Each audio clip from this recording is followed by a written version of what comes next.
So I've just landed in Bali. I'm here for a clinic owners retreat.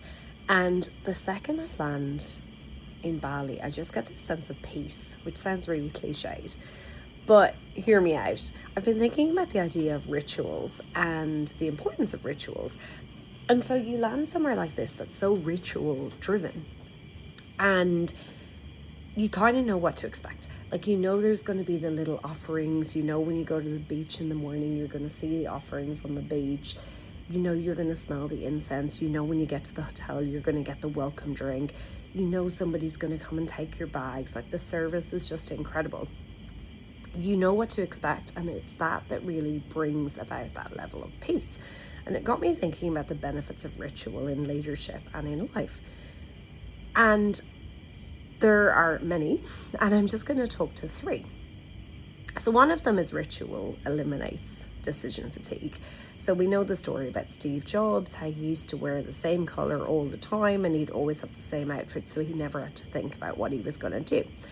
And if we can habit stack, or we can put in place the right habits, or we can remove distractions or barriers to actually performing the habits that we want to perform, then we can certainly remove some of that decision fatigue as well. So something simple I do is I'll have all my exercise gear out ready to go.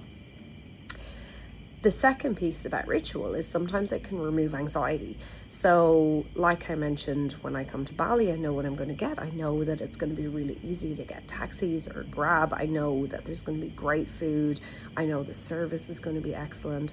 I feel completely safe here.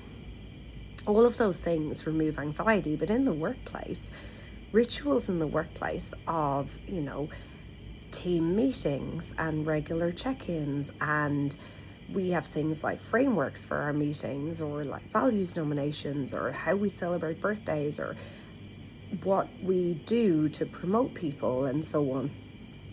Those are all quite consistent, and that consistency then eliminates anxiety, because people know, or should help to eliminate anxiety, because people should know what to expect.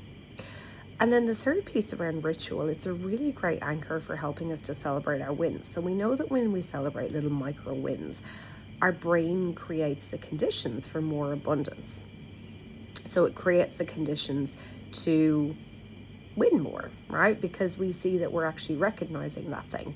So it takes me back to Mount Fuji and getting the hiking stick on Mount Fuji that you had stamped at each station or each hut along the way.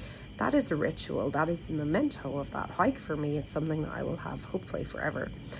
And those kind of things really wire your brain into gearing you up for more success. So you actually take the time to pause, reflect, and celebrate with a ritual. So I'd love you to consider what rituals you might already have in your own life, and if they're positively impacting on it in your business, in your leadership, in your life in general, and maybe what you could add in. And I'll see you tomorrow for more from Endures. Bye.